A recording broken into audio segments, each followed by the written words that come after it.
अस्सलामुअलैकुम। प्रोग्राम अक्स बरक्स के साथ मैं हूं शाइस्ता शहजाद। नाज़रीन, आज़ाद जम्मू कश्मीर के इंतखाबात के दूसरे मरहले के नताइज सामने आने के बाद पाकिस्तान की सियासत में अब एक नई बहस छिड़ गई है। एक तरफ वज़ीर आज़म शहबाज शरीफ मुस्लिम लीग नून की कामयाबी को अब आवाम के एतमाद का इजहार करार दे रहे हैं, नवाज शरीफ और कामयाब उम्मीदवारों को मुबारकबादें दे रहे हैं, तो दूसरी जानिब पाकिस्तान पीपल्स पार्टी इन इंतखाबात को तारीख की बदतरीन धांधली करार दे रही है और फिर इन नताइज को मुस्तरद भी कर रही है। हुकूमत का मौकफ यह है कि आजाद कश्मीर की आवाम ने मुस्लिम लीग नून की पॉलिसियों पर एतमाद का इजहार किया है, जबकि अपोजिशन ये दावा करती है कि पोलिंग के दौरान धांधली हुई है, खौफो हरास फैलाया गया है, सरकारी मशीनरी का इस्तेमाल हुआ है जो इंतखाबी नताइज पर असरअंदाज होने की एक कोशिश है। राना सनाउल्लाह साहब ये इल्जाम लगा रहे हैं कि कुछ अनासिर ने इंतखाबात को सबोताज करने की कोशिश की है। उधर शर्जील मेमन शर्मिला फारूकी कह रहे हैं कि कश्मीरी अवाम का मैंडेट छीना गया है उनसे, और वफाकी हुकूमत के अंदर से भी ऐसे बयानात अब सामने आ रहे हैं जो कई नए सवालात को जन्म दे रहे हैं। वजीर दिफा ख्वाजा आसिफ कहते हुए नजर आ रहे हैं कि मोहसिन नकवी हुकूमत के ताकतवर तरीन वजीर है और बाज मामलात में वजीर आजम को भी वो जवाबदेह नहीं है। आखिर इस बयान के सियासी माने क्या है, क्या मकसद है? क्या ये सिर्फ एक सियासी तबसरा है या वाकई हुकूमत के अंदर ताकत के तवाजुन की निशानदही है? उधर मुल्क के सियासी मुस्तकबिल पर एक नई बहस शुरू हुई है। फवाद चौधरी कौमी मुकालमे और नए सूबों पर इत्तेफाक राय की बात कर रहे हैं और महमूद मौलवी साहब ये मुतालबा कर रहे हैं कि नए सूबों के कयाम के लिए मुल्क भर में रेफरेंडम करा दिया जाए। तो क्या आजाद कश्मीर के इंतखाबी नताइज वफाकी सियासत पर असर डालेंगे और क्या धांधली के इल्जामात अब मजीद क्या सियासी कशीदगी को जन्म देने जा रहे हैं? हालात चेंज होने जा रहे हैं। हुकूमत के अंदर आने वाले ये बयानात जो हुकूमत के अंदर से आ रहे हैं, वुज़रा की जानिब से आ रहे हैं, वो किस मुस्तकबिल की निशानदही कर रहे हैं, क्या इशारा कर रहे हैं? क्या वाकई पाकिस्तान नए सूबों और कौमी मुकालमे की तरफ बढ़ रहा है? ये वो सवालात हैं जिनके जवाबात हमें तलाश करने की ज़रूरत है, क्योंकि ये सवालात हर जहन में उमड़ रहे हैं और ये हर किसी का सवाल है कि अब आने वाले वक्त में होने क्या जा रहा है। सीनियर सियासतदान खुद महमूद मौलवी साहब ने हमें ज्वाइन कर लिया प्रोग्राम में, उन्हीं से बात करेंगे। अस्सलाम वालेकुम सर। बहुत शुक्रिया सर आपके कीमती वक्त का। सिचुएशन रेफरेंडम की जो आपने बयान की है कि अब रेफरेंडम हो जाना चाहिए, सिचुएशन इस तरह की है कि हर कोई अपने हिसाब से इसको एनालाइज कर रहा है और अपने हिसाब से प्रेडिक्शन दे रहा है कि आने वाले वक्त में पाकिस्तान में, हुकूमत में, जमहूरियत में क्या चेंजेस लाई जा रही हैं, सिस्टम की निशानदही की जा रही है कि इतना बोसीदा सिस्टम हो गया है, ये सारे मसाइल हैं। आप क्या समझते हैं कि अभी हमें क्या वे फॉरवर्ड नजर आ रहा है? आप क्या सोच रहे हैं सर? देखिए, अगर ये सिस्टम को चेंज करना है तो रेफरेंडम के अलावा तो कोई और तरीका नहीं है। इसकी वजह कि अवाम की राय लेना बहुत जरूरी है, वन साइडेड नहीं होगा और अवाम की राय रेफरेंडम से ली जा सकती है। जैसे अगर सूबे के अंदर कोई चीज है तो मैंने कहा था कि सूबे के अंदर रेफरेंडम करा दें कि जी एडमिनिस्ट्रेटिव यूनिट चाहिए या नहीं चाहिए, सूबे के अंदर करा लें और जो मेजोरिटी में आएगा उसके बाद फैसला करें। क्योंकि देखिए, कोई भी चीज अगर आप जबरदस्ती करेंगे वो टेम्परेरी होता है।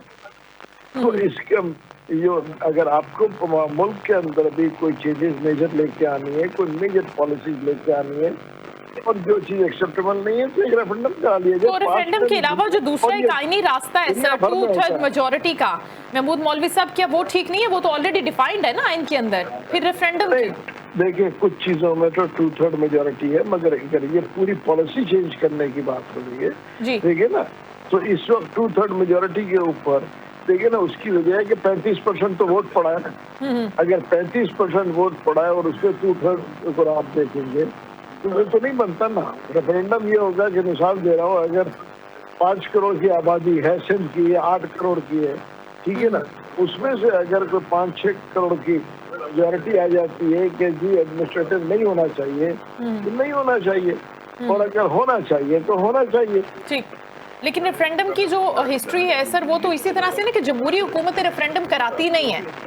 देखिए, अगर देखिए आप हिस्ट्री पे ना जाए ना, जमहूरी हुकूमतें बहुत से कुछ नहीं कराती, मगर अब वक्त के साथ साथ चेंजेस करते हैं अपने अंदर। ये कोई आखिर तो नहीं है कि जी चेंजेस नहीं होते।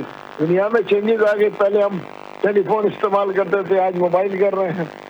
आप देखें ना, तरक्की कर रही है दुनिया। आज देखिए, इलेक्ट्रॉनिक कंप्यूटर्स आ गए, सब कुछ आ गया। मेरा ख्याल से रेफरेंडम कराए, न्यू स्ट्रेटेजी के ऊपर करा के देखें, एक सूबे में करा के देखें, ठीक ठीक सर, अभी जो आज़ाद कश्मीर की भी सिचुएशन है, हम अगर इसके ऊपर भी बात करते हैं तो यहाँ पर भी हम देख रहे हैं कि वाज़े एक लकीर है, एक फ़र्क है। अब ये भी तो पॉलिटिक्स के ऊपर असरअंदाज हो सकता है विफाकी। बिल्कुल करेगा। देखिए वहाँ पे भी देखिए ना, टर्नआउट क्या 9-10% के ऊपर, आप 10% या 12% अगर टर्नआउट हो रहा है तो उसके ऊपर आप कैसे फैसला कर सकते हैं ना। तो फिर इसको किस तरह से रिजॉल्व करना है इस मैटर को सर? देखिए इसको भी देखें, बैठ के आपस में बैठे। उसकी वजह ये है कि 10% 11 टर्नआउट कितना हुआ है, कम से कम मिनिमम 50% टर्नआउट तो हो। तो ये जो अभी रिजल्ट्स आ रहे हैं जिनको पाकिस्तान पीपल्स पार्टी अपेरेंटली तस्लीम ही नहीं कर रही। देखिए हम ये तो हमारी बदकिस्मती है इस मुल्क की कि हर हारने वाला किसी भी रिजल्ट को एक्सेप्ट नहीं करता, चाहे किसी भी दौर में हो। मैं तो 2012 से 13 का देख लें, किसी ने एक्सेप्ट नहीं किया, हारने वाले ने 18 का किसी ने नहीं ठीक किया। है, आप बात करें जनरल इलेक्शन की, लेकिन अगर मैं थोड़ा सा डिफरेंशिएट करते हुए आज़ाद कश्मीर की इंपॉर्टेंस की और कंट्रोवर्शियल जगह की बात कर लूं, तो उसमें सर ऐसा होना चाहिए था। डू यू थिंक कि PMLN को या पाकिस्तान पीपल्स पार्टी को इतने टर्नआउट के साथ जाना चाहिए था इलेक्शन में? इस सिचुएशन के अंदर अनाउंस करने चाहिए थे इलेक्शन वहां पर? देखिए वो तो देखिए ये पॉलिटिकल पार्टीज का अपना मेरे ख्याल से डिसीजन है, इसके ऊपर मैं कोई कमेंट्स नहीं कर सकता हूँ। मगर इस टर्नआउट के बाद तो रिजल्ट तो कंट्रोवर्शियल हो जाते हैं। अगर टर्नआउट कम होता है और अब एक दूसरे पे इल्जाम तराशी आप करते रहेंगे तो कहीं ना कहीं तो फिर वो आपस में या तो बैठ के समझौता करें, और क्या कह सकते हैं। सही। और आप भी ये जो लेटेस्ट हम बात कर रहे हैं स्टेटमेंट के हवाले से जो मोहसिन नकवी साहब का है, वजीर दिफा साहब भी कह रहे हैं कि वो तो जवाबदेह नहीं है प्राइम मिनिस्टर को भी, बाज़ मामलात के अंदर उनसे भी ज़्यादा वो ताकतवर हैं और ज़ाहिर सिस्टम में मौजूद भी हैं। अब आप क्या समझ रहे हैं कि क्या पोजीशन हो सकती है, किस तरह से ये नए सेटअप की बात कर रहे हैं? अपार्ट फ्रॉम जो आप एडमिनिस्ट्रेटिव ब्लॉक्स की बात करें, हम उनकी बात नहीं कर रहे, हम एक ओवरऑल मुल्क को चलाने के सिस्टम की बात कर रहे हैं। उसमें कोई तब्दीली नजर आ रही है आपको सर? देखिए इस वक्त कबल वक्त पे कोई स्टेटमेंट देना, मगर कुछ दिनों के अंदर ये चीजें वाज़ेह हो जाएंगी। और किस तरह की वो चीजें होंगी? वो एक प्रेसिडेंशियल सिस्टम की तरह की होंगी? किस सिमत में जा रहा है ये कुछ बहुत जल्द बनेगा कि किस सिमत में हम सियासत जा रही है और हुकूमत किस सिमत में जाएगी। और ये पॉजिटिव होगा सर, क्योंकि बड़ा कंसर्निंग सिचुएशन है पाकिस्तान में। हम तो दुआगो हैं कि पॉजिटिव हो, मुल्क के मफाद में भी और आवाम के मफाद में भी। ठीक है, और ऐसा करने के लिए रजामंद भी हैं, इसके बारे में सोचते भी हैं, क्योंकि बहुत सी स्पेकुलेशंस होती हैं ना कि देखिए प्रायोरिटी पे नहीं रखते आप, गिलगित बल्तिस्तान को प्रायोरिटाइज नहीं करते, आप बलूचिस्तान को प्रायोरिटाइज नहीं करते, फिर बहुत सी आवाजें उठती हैं, उनको जवाब देना होता है। महबूद मौलवी साहब, आपको आवाज आ रही है सर? जी आवाज कट रही है जी। अब मेरा सवाल ये, क्योंकि बहुत सी ऐसी आवाजें होती हैं जिनको खामोश करवाना राइट टाइम पे बहुत जरूरी होता है, खास तौर पर। ये गाड़ी में हेलो जी सर, आपको आवाज आ रही है सर? जी हाँ जी सर, मेरा सवाल है खासतौर पर बलूचिस्तान के हवाले से और इसके साथ साथ गिलगित बल्तिस्तान के हवाले से।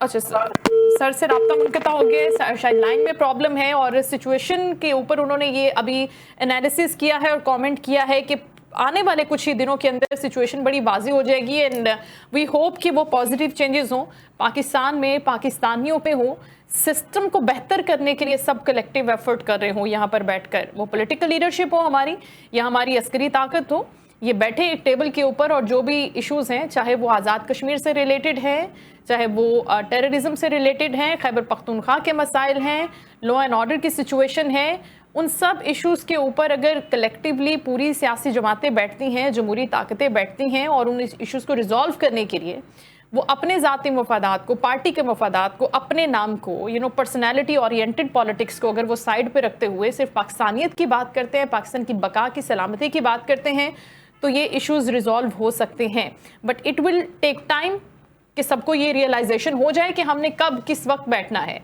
किसी और की ताकत को किसी और के हाथ में इस्तेमाल करना है और उसको अपने फ़ायदे के लिए इस्तेमाल करना है, सामने वाले को ज़ेर करना है। इन चीज़ों को जब हम मिनिमाइज़ करेंगे तो प्रॉब्ली वो फिर पाकिस्तान के हक़ में बेहतर होगा। शॉर्ट ब्रेक लेते हैं और ब्रेक के बाद हम वापस आते हैं, मज़ीद भी बात करेंगे इस इशू के ऊपर।